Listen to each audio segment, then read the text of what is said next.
position nila, which is burst mages. Mhm. We know for sure na Lancelot, the Popolid Koopa is a squishy hero na nagsasuffer mula din sa mga ganito classic heroes, no? So even in their even when pwede silang na-nerf na itong heroes na to, they still ban it out. Interestingly, naiwan yung Lilia. So actually, NXP can still pick that up. Yes. Mid lane, ang position 4. I was gonna say, okay lang ba yung, well, hindi na, alam ko hindi okay. Alam ko sobrang maganda rin naman ng Lilia Matilda. So, extra EVOS, baka nailusot ngayon. And for Omega, wala nang room. Diba? Hindi mo na pwede piliin yung Lilia. So, ang kailangan nila gawin dito is either yung jungler na nga or yung hero ni Shaknu. Shak Mamba, nakagabi ay nag-SS. Weird pa rin. Sabi ko yun, like out loud, si Mangulog nag-SS, but it worked. Nagawa nila. Let's see. First pick in the second phase for Omega. Kufra available pa, but said okay. Popol Rafa ang combo ng Smart Omega. Immediately, malalaman natin ang gusto nilang gawin dito, which is to push and increase the tempo. So, hindi pa rin tayo nalalayo dun sa mga tipong mga Bane na last pick dito para sa Smart Omega as their jungler. Para naman sa NXP EVOS, since walang Pharsa, walang Eve, you need a hero na merong burst potential from long distance. Siguro ang closest dito is the Lilia na medyo mid-range pa yung distansya ng kanyang damage output. Some crazy theories, pwede tayo makakita ng mga tipong Changa o kaya Lunox perhaps, but I think yung pinakamagandang pick dito para sa NXP is Lilia. That they can combo with is Olus. Oh, it's different. Sabay pa tayong I don't know what that sound is called, pero they get neither. Wolf, wala silang pake. NEXPLAY EVOS, Zico and Dog, they're on a whole other level. They pick up the jawhead of the Freaking Rome. That means, wait lang, hindi eh. Merong gold lane dito. Merong kakaibang gold laner dito. I think it will be Sicilian gold lane. We've seen it before. So, para maganda siya laban sa Popolid Koopa, in a way. But, burst them down, yes. Yeah. Tricky. We'll see. Bane, I think still is good para mag-all-in sila. Or maybe, maghanap na sila ng isang ranged jungler ngayon. But I think ang best option para sa Omega is tipong Bane or Barats. Barats, mga maganda dito sa game na to. Ang problema lang with Barats is ang dami ng chances na ma-fight. And kung hindi maganda yung ramp-up nila ito the mid-game, mahirapan. So again, they go to what Ryzen is comfortable with. They pick up the lane. So talagang may swerve ang parehong team dito. Siyempre, who are we to say what Pakmet or what Zico should be doing? So again, the genius of one Mr. Dizon and one Mr. Abalos. If I'm not mistaken. Yan. Si Kuya Jomi. I'm so excited, Wolf. May mga curveball na binato dito. Ang Omega at NEXPLAY EVOS. What do you think is gonna happen? Who's got the early game? And eventually, what if you scale? Who's got the late? Definitely late game sa side ng NXP, yung Sicilian in the gold lane. We've seen this before. Maganda naman yung matchup niya versus Popolid Koopa. Ang tricky nga lang is what if magkaroon ng +1 itong si Popolid Koopa sa lane. Paano pag naging mo yung Rafaela? It will definitely change the dynamic. Ang masasabi ko in a way, maganda pa rin yung late game ng Omega, pero baka kasi mahirapan sila. Although Ling makes sense against Sicilian, may lockdown na expect natin mula sa Ruby. Ruby sa ngayon, sa metagame natin ngayon, as of previous tournaments, as of previous days na nakita natin dito, naka-counter ng Ruby ang Ling. Hindi dahil hard counter siya, but more like isa siyang way para mailang palagi itong Ling. At nakita natin yan sa Onyx Philippines, nakita natin yan kahapon with another series that we saw Ruby go up against the Ling, and it's good. And it kind of makes me scared. Bakit yung Ling yung kanilang last pick? But we'll see. Popol and Rafa might be the one to alleviate the pressure in the early stages of the game. Omega knows exactly what they're doing. Tingnan natin kung ano nga ba magiging layout at kung sino-sino naglalaro ng mga heroes na ito sa game number 1. Let's go into the battle. This is Omega versus NEXPLAY EVOS. So, yeah, it's indeed si Hayes, si Bataano na naka-Matilda. Tapos gold lane, Sicilian nga Wolf. So, okay, medyo normal na ang mundo. Nagets na natin, naintindihan natin. Yep. So, Donut on this Sicilian, wag kayo masyado ma-surprise. This will not be the first time. This wasn't the first time na makita tayo na gold lane na Sicilian. In fact, nung season 7 pa lang ng MPL sa Indonesia ay ginagawa na to ng mga players. For now, it will be seen in the hands of the Donut. Oo, Omega, wow. Cadenza. Konti na lang. Nakapag-shield pa with the ejector proc. Could have been first blood. Yeah. So, ang tricky for NEXPLAY is napilitan silang gamitin itong Ruby doon sa may XP lane kung saan masaya pa rin dito si Renzo. And overall sa game, there's a lot of shielding from NXP EVOS, courtesy of the Joint and the Matilda. But H2 already na Pinag-initan. Again, early on, walang masyadong mobility itong Aulus na ganito. And ang layo ng support niya. So, two so far off-cam kill onto Oreshi. Yep. Yun lang yung doon lang napasama yung NXP EVOS. Maganda yung Ruby versus many members of Omega. But in the laning stage, magsasuffer talaga sa isang Esmeralda. Specifically because of avarice, tapos malakas talaga mag-lane ng Esmeralda versus melee. Wala mang malakas na barrier itong Ruby. Same time, hindi niya kayang i-palow itong ating Esmeralda kasi lamang nga siya. In fact, Renzo is level 5, hindi pa nag-support dito si Oreshi. And you can also see it in the gold, but wait lang! Outplay taken down! Mabawi dito! Tempest of Blaze underneath the turret! Si Donut naman ang mawawala. 1 for 1 so far. Pero yung Turtle nasimulan na dito. Who has the advantage? Down ang goal the Turtle. Almost makakuha H2 with the shield. At maka-double kill si Ureshi. Renzo sinasayaw-sayawan dito. Ang daming shields between Cadenza and H2. Pero mukhang kulang pa. Babalikan niya lang sa lane. Wolf, medyo nakahabol ang NEXPLAY EVOS doon. They're at parity now. Maybe just 100 gold between 3 minutes in. Oreshi, sobrang gandang comeback. Recovery nun when it comes to the overall farm nitong si Oreshi dahil nakakuha siya ng double kill. Tapos, kills sa early stages para sa isang hero na naka-Festival of Blood. Definitely one thing na gustong-gusto niyan. Now with dalawa na agad yung napastack niya doon. Makes it so na pwede na siyang umikot. Magsaswap din sila. Ibibigay kay H2 itong top lane at mapupunta sa mid lane si Oreshi. I wonder what that decision was. Temporary rotation lang. I think NEXPLAY EVOS also nagtataka na sila. Kasi kumpara naman sa Omega, mas maganda yung rotational speed nila na bigay ng Rafaela. Because of the holy healing, right? Like you have more movement speed. So ngayon nagre-repair sila. Ayan, bumabalik na. Normal na ulit. But this also opens up Ryzen. Kumukuha ng Purple Steel. Inuna niya. Kunin yung kay H2 instead of securing his own. Going for the Retribution. Iniwan pa yung maliit for added salt to the wound. At nakakuha pa siya ng DHS on top. Parang extra na lang yun, no? Pero wait lang. That's going to be an I'm offended on Renzo. Never niya pa nagamit yung pure, yung flicker. So he's okay. Tatlo papadala ng NEXPLAY EVOS dito. Try to finish the job. Pero may setup lang sila, 20 seconds until the second turn. So maganda ang posisyon ng NEXPLAY EVOS dito.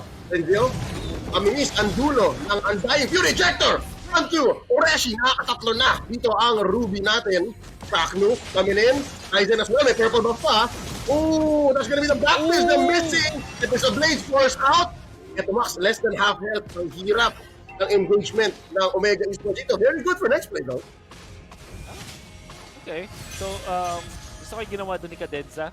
Instead na straight up mag-flicker siya tapos unstoppable force, pumunta muna siya doon sa kanang bush, doon sa Crammer's bush, at making sure na walang kahit anong support doon si Renzo. Then eventually pops yung unstoppable force under the turret. Kaya naman nakakuha sila ng isang malinis na takedown doon kay Renzo. No exchange whatsoever. However, ang Omega Esports naman ay dinadaan ito sa mapa. Ryzen, making it so na lumalaki yung distansya niya when it comes to the farm compared to H2 by taking out yung jungle creeps ng blue side. Yep, already, no? Meron na nga siyang lamang na isang purple, nakalibre siya ng purple kay H2. So, bibilangin natin yan. Kung later on, we'll also see yung gold gap at yung XP gap nila. But so far, almost 6 minutes in, more than a minute until the next turtle. Slowly nakikita natin na sa mapa nga bumabawi Omega Esports. Lamang sila ng mga 300, 400 gold lang dito. And so far, what's the gold lane matchup like? Medyo okay lang na nakakaisa pa lang each na death si Donut at si Outplay. Well, to answer your question, anytime above ground, para kay sa isang Sicilian ay masaya. Masaya siya. Dahil makapag-farm, makapag-stack siya. At this point, one deck, not too bad para sa Sicilian. Yep. And again, the rotational speed of Omega Esports. Free kill for Ryzen in mid Batalon. Hold down. Ejector by Cadenza. Caught by the Undying Fury. Babagsak naman dito. Himan Pangilog. And there's a pull. I'm offended. Inch Boys palayo. Damage control for Omega Esports. Napakamahal ng mga engagements sila dito. Parating may trade ang next play. And Omega Esports will be able to secure the turret. Gusto ko yung play ni Cadenza na yan going for the TikTok plays kung saan gagamitin niya agad yung injector tapos tsaka siya mag-flicker catching off guard itong si Chakno Rafaela. They get more! Wow! Cadenza 1-0-4 for this Jawhead. Lethal, Jawhead. Ang lamang na next play EVOS, I mean, kapag may gusto silang target, confirmed yun di ba? Just like this, underneath. Oh! Walang backup. Ryzen gets another one. Naligtas Oreshi ng bahagya. Cyclone Eye, nag-trigger. Naligtas nila yung Torre pero hindi naligtas si H2. And bottom lane, I think doon nakakabawi. Donut, nakalamang na isang Torre. And that opens up this third turtle for next play EVOS. So the main problem para sa isang Olus going for the jungler role is wala siyang flicker. That means na kapag mag-isa siya, dali niya talaga i-dive. And look at Omega Esports going in for the kill kay H2. At this point, si H2 hindi siya pwedeng basta-basta magpakita sa mapa without the help of his teammates kasi ang dali niyang patayin. Lalong-lalo na kung solo tapos nagpapakita siya sa minimap ng Omega Esports. Knowing na may link, pwede siyang i-go talaga wherever he goes. So he has to be careful showing himself in the minimap. Oh! Kamunti ka na mahuli pero dito sa may Hilaga, on-cam pa yun, on-cam. Si Outplayed ay na 2v1 ni Hayes at ni Cadenza. Oh no, si Oreshi pala yan. I'm sorry, that's the XP laner on the Ruby. That's a free kill and eventually nakahabol na nga si H2. Hindi nila naantay. Naging Lord na in 8 minutes, 30 seconds. Let's see nasaan si Ryzen. Can he clutch it with the retribution? Renzi ang ganda na posisyon dito. Charging of the Falling Star Moon. Jumping on to Donut. Ejector on to Ryzen. Forcing out the Tempest of Blaze. Makapatay na doon si Cadenza. Healing up with the killing spree. Si Oreshi na yata ang susunod. Healing with the lifesteal, the spell bomb. Eto Max, mababurst down dito ni Hayes. Nabitin ang mga Wisps. And it's gonna be a turnaround. Ryzen takes down the Matilda. 2 for none so far. And Omega Esports, time to recover. Hanap sila ng take sa mapa, mid and bottom. My goodness, napakaganda lang ng pwesto ng NXP EVOS. With the pwesto nila, they also utilize si Cadenza for extra vision at natalo na agad si Ryzen. Unfortunately, hindi enough yung burst nila. Tabuhay pa nga doon yung Ling. Ling was very low at that point. Kaso yun nga, na-ultian sila ng Kagura. Eto Max with the yin yang overturn, punishing both Oreshi as well as Cadenza. Kaya naman nabuhay din si Ryzen kasi nakapag-killing spree pa siya. At to top it all off, eto Max, proving na pwedeng-pwede ang flicker sa isang Kagura. Ginamit yun para makalayo. A very defensive usage of the battle spell, but it paid off in the end. Ang pinaka-icing pa dyan sa cake ng Omega Esports ay hindi nila naibigay yung Lord. Ooh, nice flicker. Yep. Kanina pa ganito maglaro si Outplayed. Very risky, but it's worth it. Nakakaisa sila kay Cadenza. At buhay pa nga yung kupa niya. This is going to be a slow roll for Omega Esports na makakuha ng dominant positioning. So far, Omega Esports, naghahanap sila ng actual ng spike ulit. Ba't ganun, Wolf? Normal ba yun? Is that a pattern? Kasi kahapon ganito yung mga draft nila na parang may mid-game or late-game spike. I guess so. Once makita natin, okay, baka one-off lang. Twice, they intended it. But after seeing it 3 times, tapos same na same diskarte and it gets better each time, maybe you can say, yeah, this is definitely a pattern. At baka bumabalik ang Omega Esports sa roots nila kung saan they're the kings of the late game, right? And now, against NXP EVOS, even better to prove their point na, okay, hindi one-off yung nangyari, hindi chamba yung mga comebacks kahapon. This is actually part of the identity already of Omega Esports. Omega Esports, again, they change every time. From the old ways of execution until now na may bago silang jungler at kahit si Outplayed ay may sarili siyang style. Tingnan natin paano mag-a-adjust ang next play EVOS. Oreshi tries to catch one. That's the Sanguine Claws na delikado rin naman. Walang purify kasi sa Omega Esports, no? So they only have that cleanse on. Eto, Max Falling Star Moon dito ni Renjo. Sasalin niya sa mukha ang I'm Offended, pati ang Dying Fury. But it's enough of a distraction para makasecure ng Lord doon. Down goes Gabenda. Members of Blades used to disengage. Omega Esports, libreng patay, libreng Lord. They're feeling great in this 11-minute 30-second game. Oh, wow. Renzo, super duper commendable na pag zone out. So, members ng NXP EVOS. Tala pag 1v1 sa 5, it's still coming out alive. Ginamit yung wall na yon doon sa may rock or sa area ng rock or sa flickering so that he will not be reached by the members of NXP EVOS. Ang naging epekto nun nakapag-free lord ng Omega. Yep. Tingnan natin kung mauulit na ba yun. Circling Eagle and all the skills of all 4 members na nandito sa may bottom lane. Sobrang naman yata. Masyado na malakas. Si Renzi o masasurvive niya pa yun. NEXPLAY was nakabawi. Free kill. Pero back to damage control sila. Back to managing the waves kasi may Lord sa taas. Yeah. At this point, hindi naman din ganun kahirap makapag-depensa. Lalong na wala si Regio. So no split push or no straight up hard push for Omega Esports gonna happen after the first Lord. Unless si Outplayed, tinangke ang Torre. Gamit si Kupa at nakakuha pa ng Torre dun sa may bottom lane. Weapon Master, Popolin Kupa. So good. Sobrang saya ako, Wolf. Sabihin ko na sobrang saya ako na talagang marksman na nga si Popolin Kupa.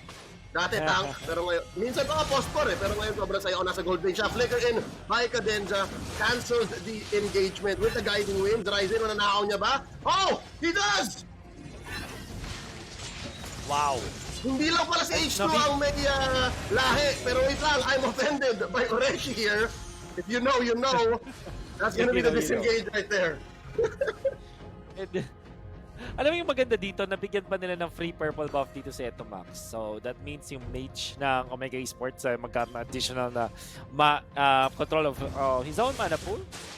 And interestingly, si H2 hindi naman niya sobrang kailangan ng purple buff, but Omega Esports will be really happy with that, and Chapto evading that. Yep. So far, lumalaki na yung gold gap. Omega Esports, ito na, nakita na natin na nakakuha sila ng grip, nakakuha sila ng magandang posisyon. And this is their mid-game spike. Again, looking at their lineup, medyo expensive yung heroes nila. You have the Ling, you have the Esmeralda, then you have the Popolin Kupa. Pero nagawa nila paraan. Ahead by 3 turrets, ahead by a Lord, and now an engagement here in mid. It's Etomax and Ryzen. Hindi na mabubuhay si Kapitan Kaidin, but here comes Rentio to the rescue. Pinipigilan lang ang malupit na push na NEXPLAY EVOS. All 5 men here. First down, si H2. Nag-aarap ng bawi dito ang NEXPLAY EVOS, pero masyadong maraming units, masyadong maraming nangyayari dito sa mid, at hindi pa ready yung stacks ni Donut. Luminous Lord up already, 14 minutes. Oh! Another pull in and a takedown! Jack Mamba! Nahirapan na bigla, hindi mo pala tapos ang NEXPLAY EVOS. Ang malupit doon nakuhaan na patayan, namatay yung kanilang jungler with a very nice pick-off mula sa Omega Esports sa back lines. At nakita natin si update doon. Dapat ang advantage na sa Omega na dahil wala silang entry in this third fight, but I think they have equalized. But Omega Esports papabilisin. Oh, habang round 2 si Renzo, ginagawa na naman niya muli. Mr. Cadwa will see you now. Nakipag 1v1 sa tatlo lang naman, Wolf. Tatlo lang naman siya this time. Pero Luminous Lord ang nabigay sa Omega Esports noon. So, ang ganda nung ginawa ng Omega Esports ng pick-off doon kay H2. It took long enough para mapaback na konting NXP EVOS. Eventually, mapapatay na si Chakno. But, ang ginawa nila is ginawa na agad nila yung Lord before the H2 response. However, the burst is real still from the lineup that NEXPLAY EVOS is fielding. Basta makakagat ka, basta mahuli ka na ejector. Pagbilang ka na, Chakno taken down here and underneath the turret. Might have been engagement that's good for Omega Esports dahil kahit sila, hindi nila alam kung kaya nila tong 5-man lineup ng NEXPLAY EVOS. Wolf, ginagawa niya na naman, tinatangin niya naman, pero kulang pa. Delikado, mawawala yung kupa dito. Ni outplayed, they have to take their time. Antayin natin, Jack Mamba. nakakatakot na talaga yung depensa ng NXP EVOS. They have Sicilian, alam naman natin, sobrang bilis mag-clear ng lanes niya. At even heroes na tumatambay around the lanes, kailangan mag-ingat kasi pag tinaman sila ng Sanguine Claws at the combo ng Sicilian can easily be taken out. So they have to still be mindful of that. That's the reason kung ba't hindi pa rin makapush ang Omega Esports despite them getting the Lord. Kasi nga naman, maganda ang depensa, ang wave clear ng NXP EVOS. At this point, pwede rin mag-commit si H2 ng kanyang ultimate just to manage the lanes. Oh! There's a pull onto the Mamba. Pero si Chaklo lang yun. Look at this. Ryzen. Kumakat in. Oh! Hindi niya nalagpas si Kapitan. Siya pa nga muntikan na. Pero kung mangyayari na ngayon, that's 2 free kills. NEXPLAY EVOS. Pero nakapag-push ang Omega. Was that worth it? Definitely not. Omega Esports, Max really went in for the play doon kay H2. Kaso napano siya, napatay pa siya. At nadamay pa itong ating Ling. So the thing is, ang isang Olus, even when fighter siya, di ba? Pero tricky siya na jungler kasi late game talaga siya. Kapag nakuha na niya yung kanyang maximum ultimate around level 14, level 15, ang layo na kasi nung range ng attack niya. So technically mid-range na siya at sobrang lakas na rin damage as you are seeing top lane. So nag-scale na nga talaga itong ating Olus and Max as well as Ryzen playing it so well in the first 15 minutes of the game. So medyo napasama sila doon against H2. Oh. Ngayon mo si Ryzen ang nanakawan ng purple buff. At alam naman natin, ang Ling kailangan niya talaga ng purple buff. So mukhang NEXPLAY EVOS nagbabadya na sila. Tapos na masasamang araw Ryzen. He has to learn quickly from that mistake that pushed him down into the bottom lane. Na, again, now thinking about it in hindsight, ang sakit nga nun. Luging-lugi ka dun kahit na nakapush kayo off-cam. Lord up already again. So 18-minute Lord na ito, Wolf. 18 minutes Lord. Exactly. It's a milestone Lord. So ito yung sinasabi mong almost game ending pag may nakakuha. Yeah. Exactly. At binigyan nila yung purple buff kay Donut. That's the right thing to do at this point. Hindi kailangan ng H2 ng purple buff na yan. Parehas, yung stolen purple buff at yung own purple buff ng NXP, bibigyan lang kay Donut just to make sure. Especially because it's the Lord fight, but still play. This is a concealed play coming in. There's the Turtling Eagle. Hindi siya makakonfirm ng kill. Instead, mapapawian dito si Cadenza. Papang the Immortality Renzo. Ginawa naman ang 1v4 special. And there you go, finally the Jawhead goes. Magandang posisyon dito ng Omega Esports. Simulan nila ang dami nilang damage. Sustained damage, DPS. Tingnan natin kung makapag-Sean Oreshi. Meron siya isang malupit na I'm offended. Donut humahanap dito with the ult. Tatlo din siya ni Max at ni Ryzen. Tuloy pa rin ang laban para dito sa Lord. 1/3 of its health left. And si Renzo, Mr. Kadwa, sinasawsawan pa rin ang tatlo. Ang Dying Fury, top na yung Esmeralda. And so far, Ace, bataan on Freshi, mababa ng buhay. H2, 1 HP na lang. Tatanan, All-Star Moon, Renzo gets another. And it's the wipeout. NEXPLAY EVOS. Madenda nakapag-respawn pa. Pero kaya niyo ba depensan itong apat na ito? Andyan pa si Outplayed na naka-Weapon Master. And an enhanced wave coming down alongside Luminous World. Wolf, malapit na. 19 minutes, 30 seconds. Cadenza na lang natitira. Tempest of Blaze for the space out. Yung natitirang defender. Ladies and gentlemen, Omega Esports takes game number 1. Okay, this is really only the fact na naka-recover doon si Max. Mula doon sa sinasabi nating over-aggressiveness nila doon sa may bottom lane, nakabawi with, in fact, bawing-bawi yung proper term dito as he positioned himself well